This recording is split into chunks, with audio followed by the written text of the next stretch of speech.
Imagine working a grueling, back-breaking job for, over 60 straight years. Mm, You never take a day off.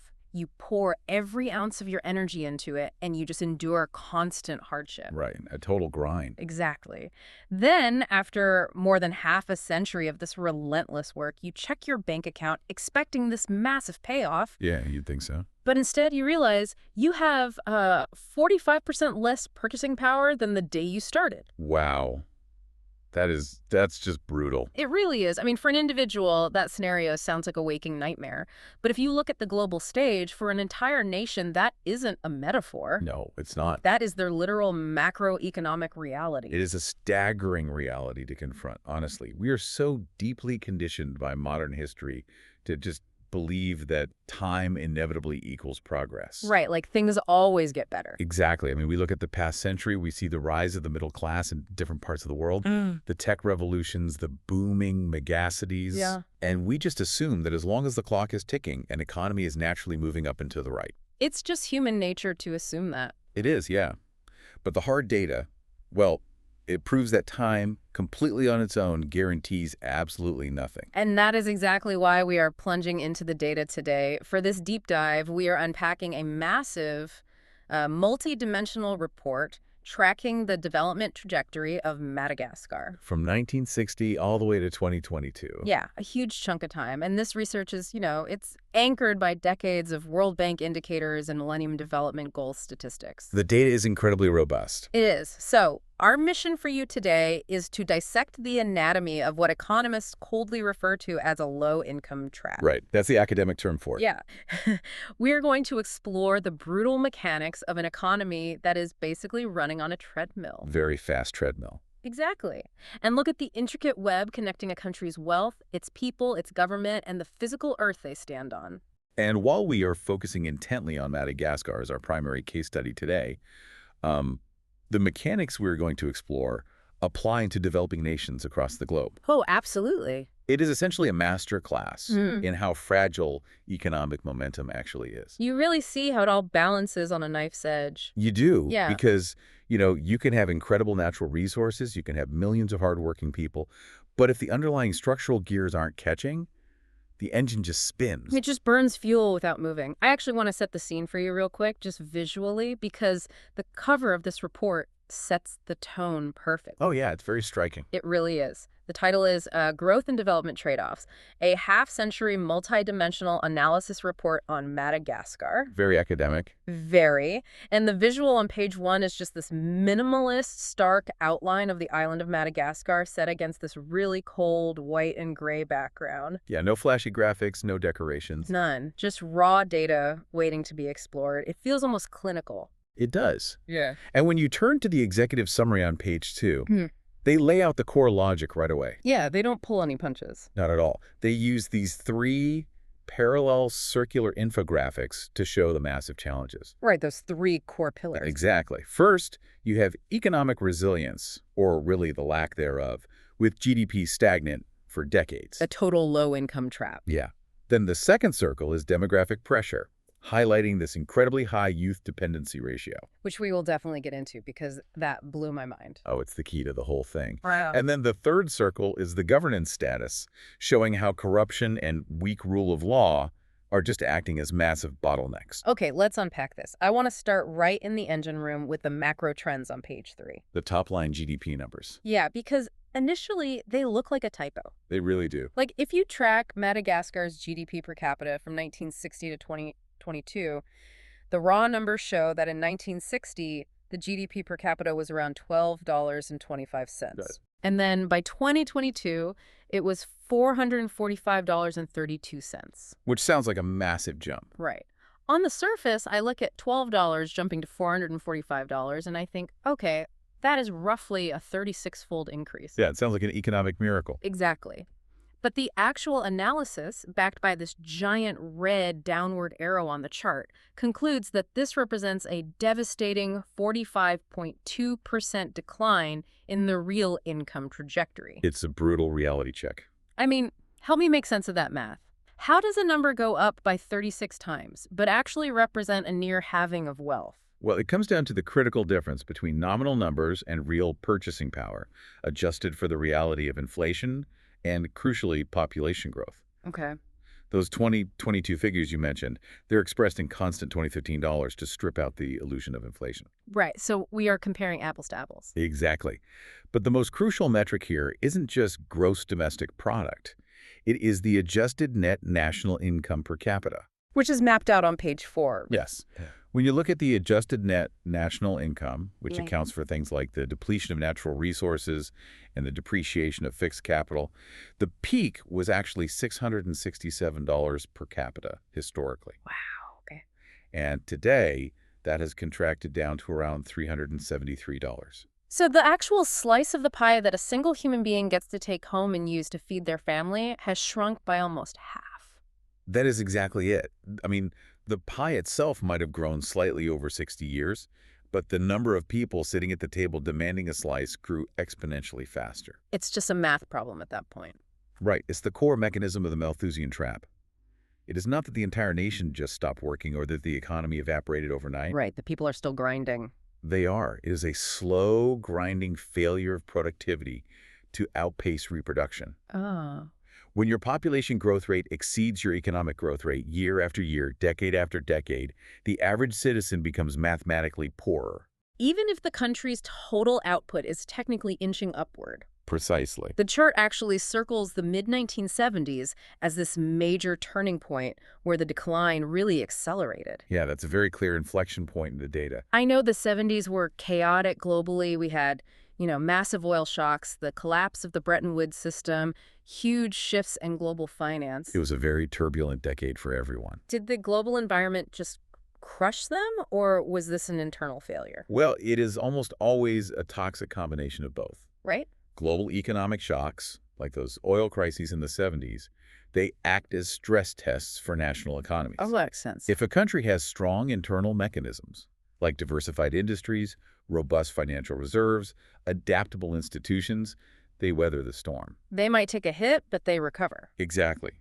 But if an economy is fragile, if it's relying on a few raw exports and lacks a domestic financial cushion, a global shock doesn't just cause a recession. It completely derails them. It breaks the structural trajectory entirely.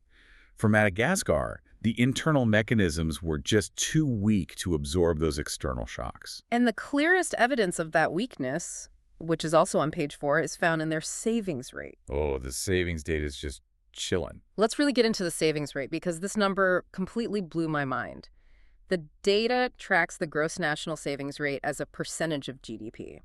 It fluctuates over the decades, obviously, but at one catastrophic point, the chart circles a low of 1.15% of GDP. 1.15%. It's almost zero. I mean, I need you to explain this to me like I'm a first-year economics student. Sure. When I hear the word savings, I think of a rainy day fund in a personal bank account.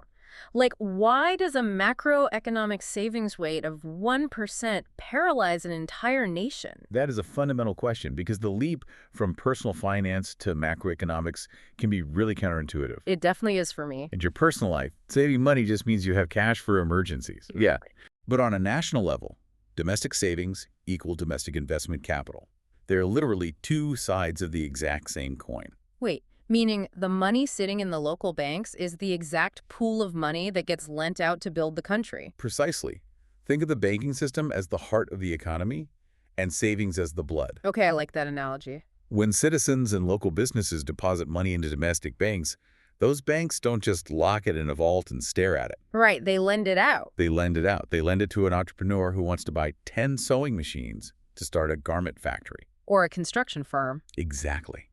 They lend it to a local firm that won a contract to pave a highway, or a farmer who needs to buy a modern tractor to increase his crop yield. And that lending is what actually builds the economy. Yes, that is what economists call capital accumulation. The report explicitly labels that section, noting that capital accumulation is extremely slow. Right, so if the national savings rate is 1.15%, there is basically no blood in the system. The heart has absolutely nothing to pump. You've got it. It is utter financial anemia. If the total savings rate is hovering near 1%, the domestic banks are effectively empty. So if an entrepreneur walks into a bank in the capital with a brilliant business plan for a new logistics company, The bank has to say no. They simply do not have the capital to lend. wow. And without capital, you cannot build new factories. Without factories, you cannot create new jobs. Without new jobs, wages stay low.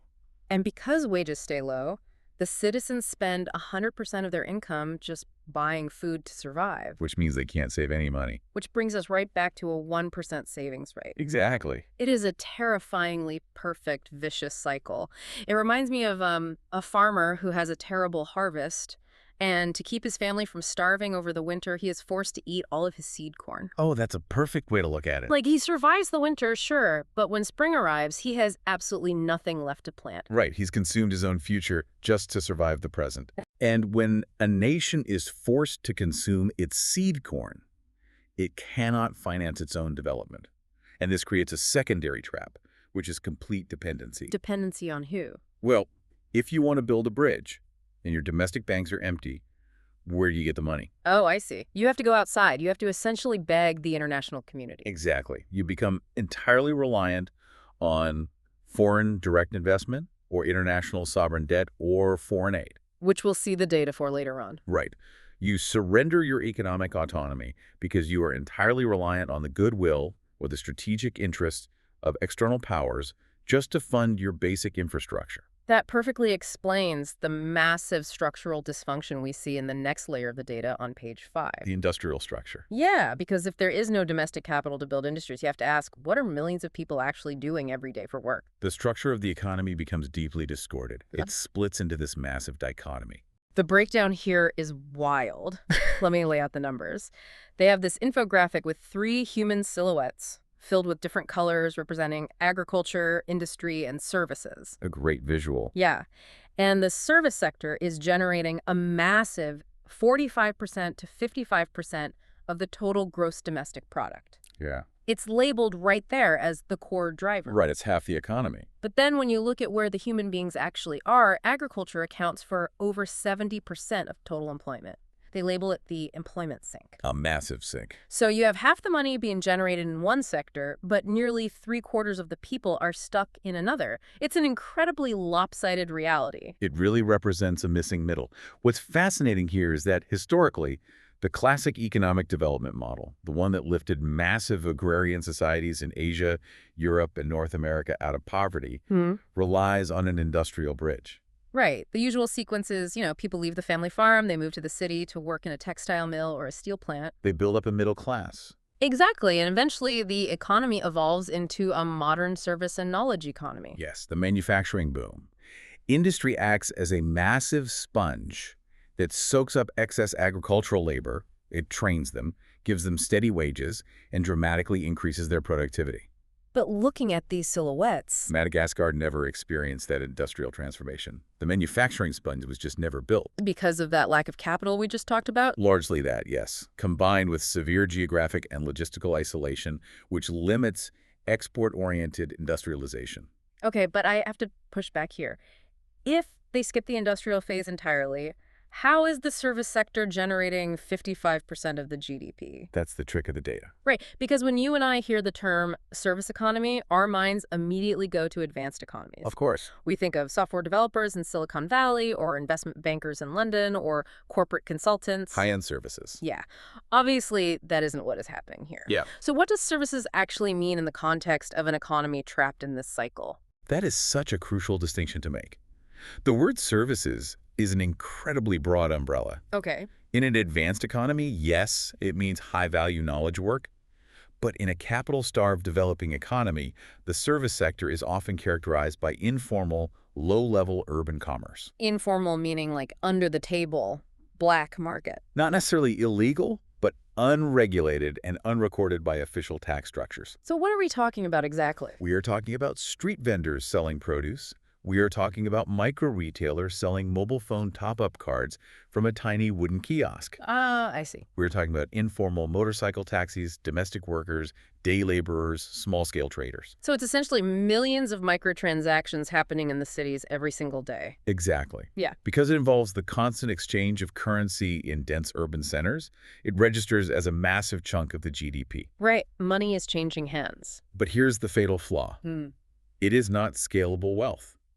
A street vendor selling fruit can only sell so much fruit in a single day. They can't exactly open a franchise. No, their productivity has a hard ceiling. This informal service sector does not offer health insurance. It doesn't offer retirement plans. And most importantly, it can't employ the people out in the country. Exactly. It cannot absorb the 70% of the population that is still out in the rural areas. Let's talk about that 70% in agriculture, because that is the employment sink. Yes. We aren't talking about massive industrialized GPS-guided combine harvesters here, are we? No, absolutely not. We are talking about extreme subsistence farming. Manual labor. Very manual, relying on unpredictable rainfall, using rudimentary tools. The productivity per worker is agonizingly low. So they aren't exporting this stuff. No, they're farming not to build wealth, not to export cash crops to global markets, but quite literally to put a bowl of rice on the table for their family that evening. Which brings up a burning question for me. What's that? If 70% of the population is out in the fields working the land just to eat, who exactly are they feeding? Like, what does the family unit actually look like? Well, the demographic data on page 6 gives us the exact answer to that, and it is honestly terrifying. I was looking at that page, and the demographic profile seems to be the hidden engine driving everything we have discussed so far. It is the sheer weight that is breaking the floorboards of the economy. The numbers are staggering. The data reveals that between 40 and 46% of Madagascar's entire population is between 0 and 14 years old. Almost half the country. Almost half of the entire country is made up of young children. And because of this, the chart shows the youth dependency ratio hit an astronomical 94.7%. Which is framed on the page with a big blue circle asking, is this a massive youth dividend or a massive burden on Social Security? Right, so we really need to unpack what a dependency ratio is, because I feel like it is the Rosetta Stone for understanding why developing nations get trapped. It really is. The youth dependency ratio is a specific mathematical formula. Okay, lay it out. It takes the number of children under the age of 15, who are assumed to be economically dependent, and divides it by the working age population, which is typically ages 15 to 64. So a ratio of 94.7% means what exactly in human terms? It means that for every 100 working age adults in the country, there are nearly 95 children to feed, clothe, house, and educate. Wow. That is basically a 1-to-1 ratio of workers to dependents. Yes. Every single working adult is carrying an entire child on their economic back. And remember, that is just the national average. Oh, right. In the rural agricultural sink we just talked about, where access to family planning is minimal, and child mortality historically drove people to have larger families as a hedge, that ratio is often much higher. So in a rural village, You might have 2 working parents trying to support 6, 7, or 8 children on a subsistence farm. this connects the dots so perfectly. This is exactly why the savings rate is 1.15%. If you are a farmer and you finally manage to sell a tiny surplus of crops at the market, you cannot put that money in the bank. No, because you have 6 children at home who need shoes, who need medicine, who need food. Every single cent of surplus is instantly incinerated by the basic survival needs of the dependents. Precisely. The economic engine is constantly revving. The adults are working incredibly hard, but all the horsepower is being diverted just to keep the sheer mass of the population alive. There is zero surplus capacity to invest in tomorrow. None. Okay, but I have to challenge this narrative for a second. Go for it. Because if you listen to global investment bankers or emerging market analysts, they are constantly hyping up the youth boom. Oh, absolutely. The demographic dividend. Right. You always hear terms like demographic dividend. Having a massive population of young people is usually pitched as an incredible asset. A future army of workers. Exactly. A massive new consumer base that is going to turbocharge the economy. So why is a young population the holy grail for some countries, but a suffocating trap for Madagascar? That is perhaps the most important question in modern development economics. It seems like a huge paradox. It does. But a massive youth population is just pure potential energy. Okay. And potential energy is useless unless you have a mechanism to capture it and convert it into kinetic energy. So how do you capture it? A youth boom only becomes a demographic dividend if a nation can successfully do two things in rapid succession. First, you have to educate them, giving them modern, marketable skills. Makes sense. Second, the economy must create highly productive jobs for them to step into the exact moment they graduate. Right. If they have skills and jobs, they become taxpayers, they become consumers, and the economy explodes upward. Just look at South Korea in the late 20th century. They perfectly capture their demographic dividend. But what happens if you fail those two prerequisites? Well, what if you have millions of young people, but your school system is collapsing and your economy has no industrial base to hire them? Then you just have millions of unemployed, unskilled, hungry young adults. Yes. The dividend morphs into a profound structural burden. It places unsustainable pressure on already fragile social safety nets. Which leads to massive youth unemployment. And historically, that correlates heavily with extreme political instability, crime, and social unrest. So to see which path Madagascar is on, we have to look directly at that first prerequisite, the education system. Yes, and the data on the schools on pages 7 and 8 is a masterclass in why you can never trust a top-line statistic without looking at the fine print. Oh, the education data perfectly illustrates the difference between access and efficiency. It really does. So the first stat I see on page 7 is genuinely incredible. They use a bar chart to compare primary and secondary gross enrollment. And the primary school gross enrollment once exceeded 130%. Over 100%. Right. Now, mathematically, my brain breaks. You cannot have more kids than kids. Like, how do you get 130% of a population enrolled in school? It sounds impossible, but gross enrollment ratios can exceed 100% because the numerator, the total number of children sitting in primary school desks, includes children of all ages. Okay. While the denominator is only the population of the official primary school age group, say 6 to 11 years old. Oh, so you have older kids mixed in with the younger kids. Exactly. You get a massive influx of overage children returning to the system. Why would they return late? These are kids who maybe dropped out for a few years because their family needed them to work the fields or because of a local crisis, and now they're returning. Okay, that shows a really high awareness and desire for education, at least. It does. Yeah.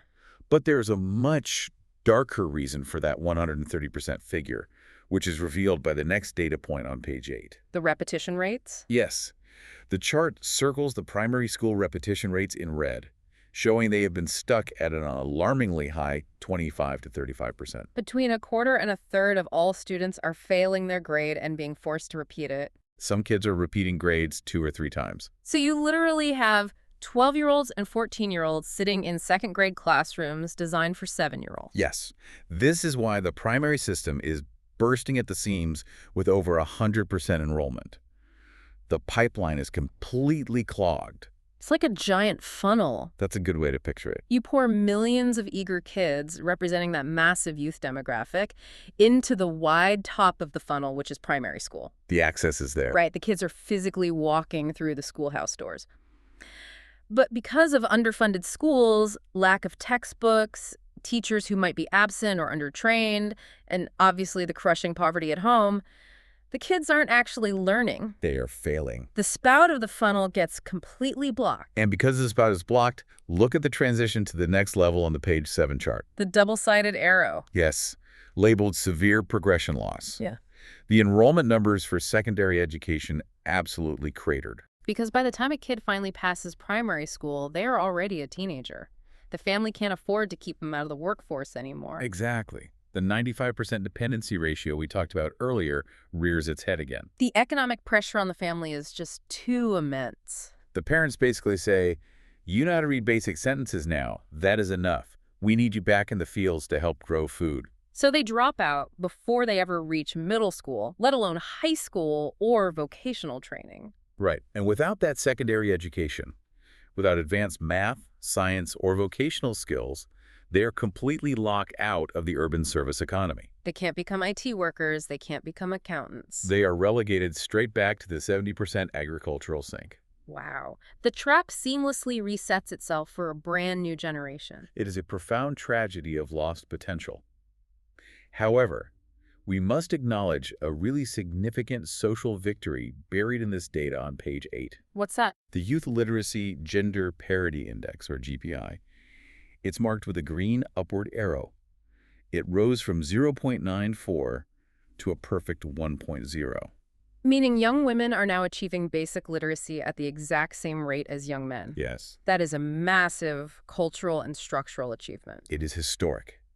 Achieving gender parity in basic education is one of the hardest hurdles for developing nations to clear. It really proves that the cultural appetite for education is strong and that families are willing to send their daughters to school. It does. But the brutal economic reality remains. If neither the young men nor the young women can progress past primary school, that literacy cannot be monetized in the broader macroeconomy. Right. Equal opportunity to drop out at age 12 still leaves the country poor. Exactly. And the barriers to learning aren't just in the classroom. I mean, you can't focus on math or reading if you are battling chronic disease or if you spend 4 hours a day just walking to find clean water. No, you can't. Which brings us to the physical reality of living inside this trap. We need to look at the human toll on pages 9 and 10, the health and infrastructure data. This is where the abstract economic theories of Malthus and capital accumulation become deeply, painfully visceral. Let's start with the health metrics on page 9. First, there is a beacon of hope. Under 5 child mortality is trending steadily downward. Which is largely a testament to international vaccination campaigns, improved maternal care, and basic public health interventions. Saving the lives of infants is an absolute, undeniable victory for human rights. Without question. But then you look at the adolescent and young adult data on the same page, and the victory sours completely. New HIV infections among 15 to 24-year-olds spiked aggressively. It's labeled a public health security risk. We are talking about jumping from roughly 100 new cases to 2,700 cases in that age demographic. That is an explosive trend line. It really is. Why are the children surviving infancy only to be devastated by a preventable infectious disease as young adults? It connects directly back to the clogged educational funnel we just discussed. Really? How so? Well, where do teenagers typically learn about reproductive health, safe practices, and disease prevention? In middle school and high school biology or health classes. Exactly. But we just established that a massive portion of the youth demographic is dropping out before they reach secondary education. Oh, man. They are entering their most vulnerable adolescent years entirely disconnected from robust public health education systems. So they just don't know the risks. And when you combine a massive, uneducated youth population with the desperate economic conditions of informal urban slums or isolated rural poverty, infectious diseases like HIV find a perfect vector to spread. It's a looming public health security risk, just like the report says, and the economic consequence of that is devastating. It's a massive blow to human capital. You invest the scarce resources you have to save a child under 5, but if you cannot protect them when they finally reach working age, you lose that human capital right when they were supposed to start contributing to the economy. The tragedy just compounds itself. And this vulnerability is massively exacerbated by the physical environment they live in. Which brings us to the infrastructure data on page 10. The infrastructure divide is arguably the starkest data point we've seen so far. The chart has a dividing line labeled obvious dual structure. Let's look at the rural reality first, since 70% of the population is out there farming. Okay. There's a little faucet icon representing water, and the data indicates that rural safe drinking water coverage sits at a devastatingly low 2.5% to 10%. Let that sink in. Up to 97% of the rural population does not have access to a safely managed, reliable drinking water source. Practically, what does that actually mean for daily life? It means that every single day, millions of hours of human labor are wasted simply fetching water. Just carrying buckets. Exactly. And usually this burden falls on women and young girls. Instead of going to school or engaging in productive economic activity, they are walking miles with heavy jerry cans to rivers or unprotected wells. Which are probably contaminated. Very often, they are contaminated with waterborne diseases. This causes constant sickness, which further drains their physical energy and any tiny financial reserves they might have for medicine. Okay, so the rural areas are parched. What about the cities, where that service economy is booming? There's a toilet icon for sanitation. Right. The data says basic sanitation exists in urban centers, but historically, a shocking percentage of the urban population has lived in informal slums. It reached up to 91% at one point. Think about what that represents. If 90% of your city dwellers are in slums, the city is essentially a massive informal encampment. Without actual city planning. Right. lacking formal property rights, structured grid power, reliable sewage systems, or paved roads. So it truly is a dual structure society. The people in the countryside are physically isolated without water, and the people in the cities are packed tightly together without formal housing or sanitation. It is a massive infrastructure chasm. And how do you bridge an infrastructure chasm? You need capital. You need massive domestic investment to lay thousands of miles of water pipelines, to build water treatment plants, to construct high-density, formal urban housing. Which brings us right back to square one. The 1.15% savings rate. The domestic money simply isn't there to build the pipes. It's not. So if you're listening to this, you're probably pulling your hair out right now. I wouldn't blame you. Because from the outside, the diagnosis seems so painfully obvious. You have a massive young population that needs schools. You have rural areas that need water pipes. You have farmers that need tractors. The solutions are tangible. Right. Build the pipes, build the schools, train the kids. If the data makes the cure so clear, why hasn't it been applied in over 60 years? Whoa. To answer that, we have to stop looking at the economy and start looking at the people running the system. We have to examine the institutions. Economists refer to institutional governance as the soft underbelly of development. The soft underbelly. Yes. Because you can have brilliant demographics, you can have rich soil, you can have detailed blueprints for water treatment plants. But if the governance structure is compromised, the capital will always leak out of the bucket before the plant gets built. The report lays out the governance metrics on page 11 using the World Bank's Worldwide Governance Indicators, or WGI. The radar chart. Yes, and the radar chart is incredibly grim. They circle the intersection and label it the governance bottleneck. It's a severe bottleneck. For corruption control, the country consistently sits below the 50th percentile globally.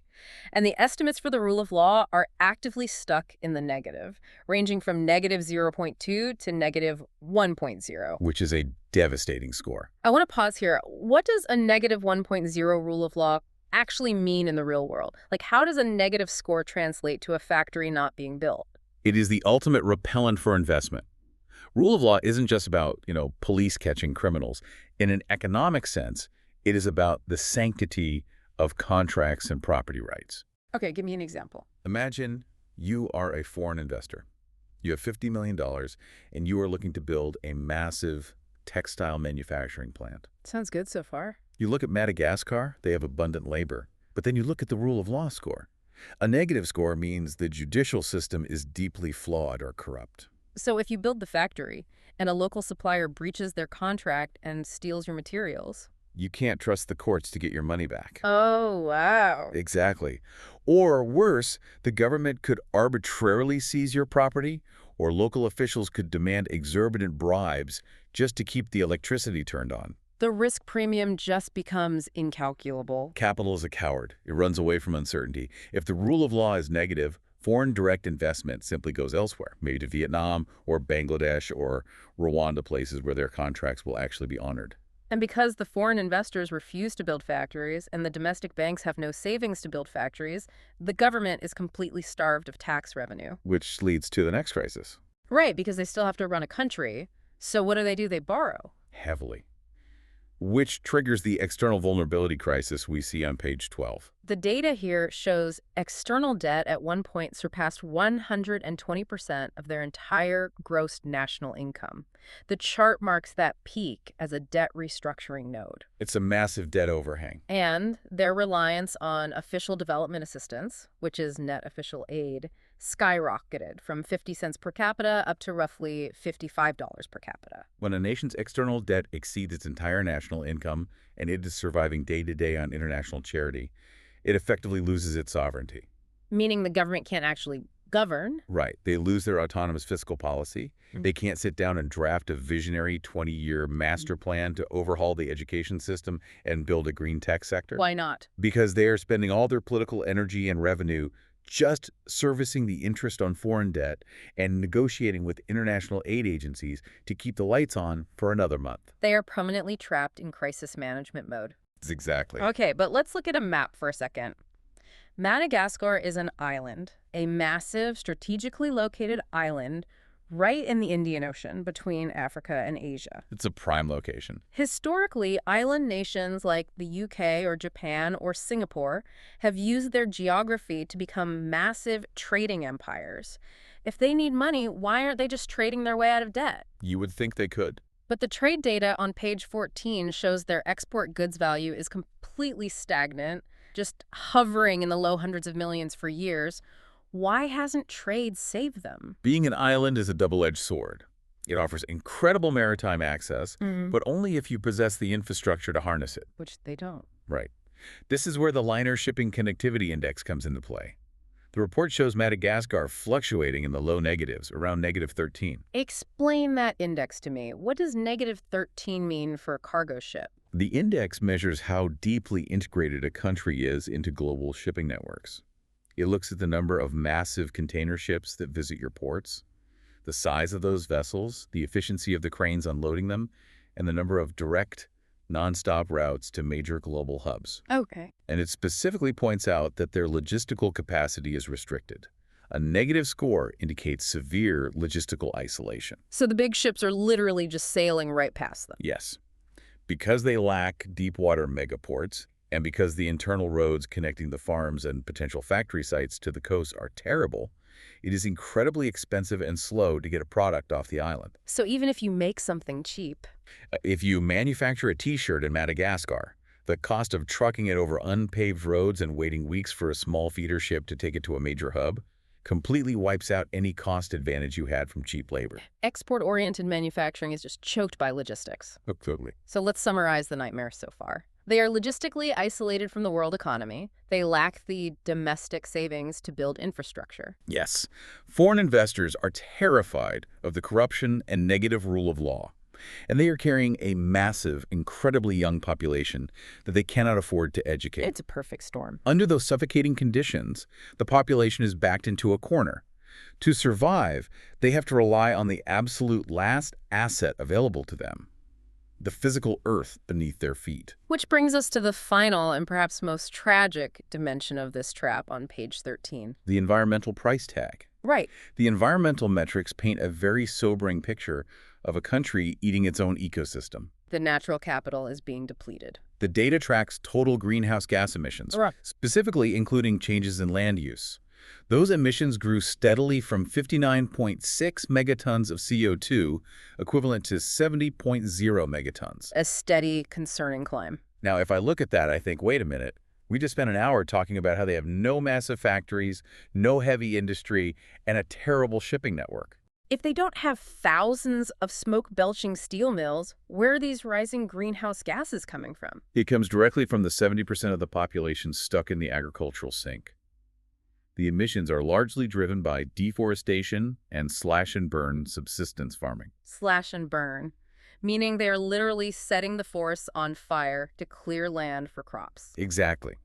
When you do not have a steady job in a city, and you don't have access to modern fertilizer or high-yield seeds, your crop yields deplete the soil very quickly. And you still have to feed your family. To feed those 95 dependents for every 100 workers, you have to constantly clear new, fertile land. Wow.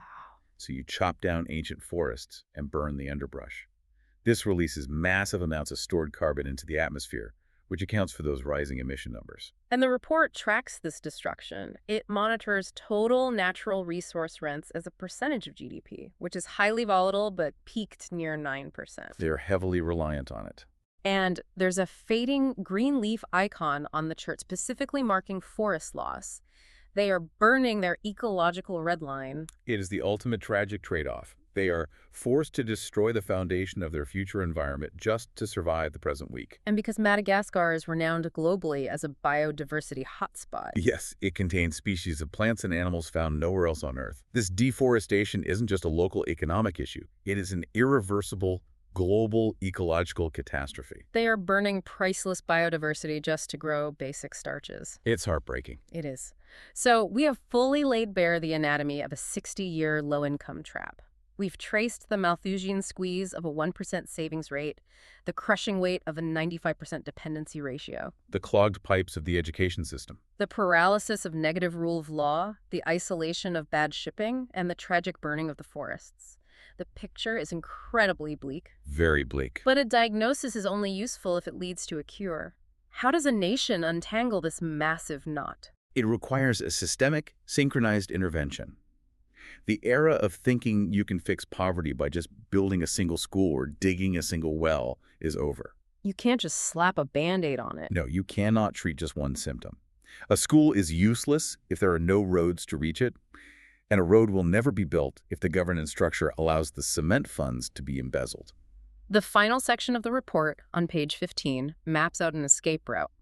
It visualizes an abstract ascending staircase, breaking out of the low-income trap and climbing toward middle-income status. It's a great visual summary. And it lays out 3 interconnected solutions based precisely on the data we've unpacked today. Let's walk through the architecture of that escape route. Solution number 1, break the trap. And they specifically say this means institutional reform. Right, attacking the soft underbelly first. Fixing governance, squashing corruption, and building an environment actually governed by the rule of law.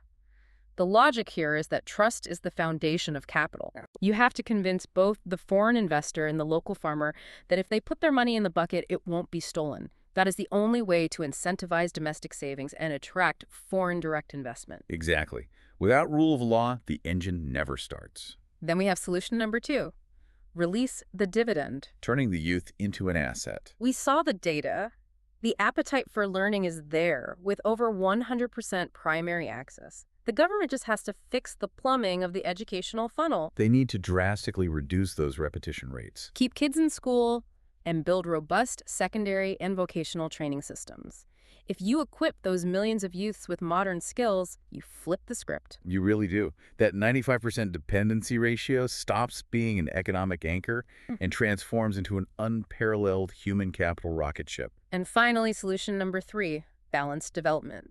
You have to bridge the massive physical chasm between the urban slums and the parched rural areas. Water infrastructure is paramount there. But critically, they must utilize their incredibly rich ecological resources for a green, low-carbon economic transition, rather than burning those resources for short-term agricultural survival. They need to monetize their biodiversity, not by cutting it down, but by integrating it into a modern, sustainable economy. Through ecotourism or sustainable bioagriculture or carbon credit markets. Exactly. It requires a shift from reliance on aid to an internally driven, multi-dimensional balanced development. So if you are listening to this right now, whether you are managing a business, studying policy, or just deeply curious about the world, why does this matter to you? It's a great question. Understanding Madagascar's data isn't just a niche geography lesson. It is an absolute masterclass in systems thinking. It proves that everything is fundamentally inextricably connected. You cannot isolate these variables. You cannot fix an economy just by printing more currency. You have to fix the schools, you have to build the water pipes, you have to enforce the contracts, and you have to protect the forests. They are all cogs in the exact same machine. And that interconnectedness brings us to a final critical question about the future of development itself. What's that? Well, historically, every nation that escaped poverty did so by mimicking the Industrial Revolution. They built massive smokestack factories, they polluted their skies, and they exported cheap manufactured goods on massive ships. Right, the traditional path. But we've seen the data. Madagascar has incredibly poor shipping connectivity, negative capital, and an incredibly fragile, globally vital ecosystem. They can't do the smokestack thing. They may never become a traditional 20th century factory hub. But perhaps that isn't a death sentence. Oh, interesting. In the 21st century, does a country still need to build 19th century factories to get rich? I mean, maybe not. Could Madagascar pioneer a completely new path to prosperity? One that bypasses the dirty smokestack phase entirely, leapfrogging straight into a high-tech green economy, powered entirely by a digitally connected youth workforce and the sustainable management of their unique biodiversity. Wow. It is a profound thought to mull over. Could the very elements that kept them trapped, their geographic isolation and their explosive youth population, actually be the unique tools they use to jump straight into the future? It's entirely possible. When you truly look at the numbers, you realize we aren't just looking at an autopsy of a struggling economy. We are looking at a living, breathing system fighting desperately to adapt. Thank you for joining us on this deep dive into the source material. Remember, true understanding doesn't come from just reading the statistics. It comes from connecting the dots behind them. Keep asking questions, and we will catch you next time.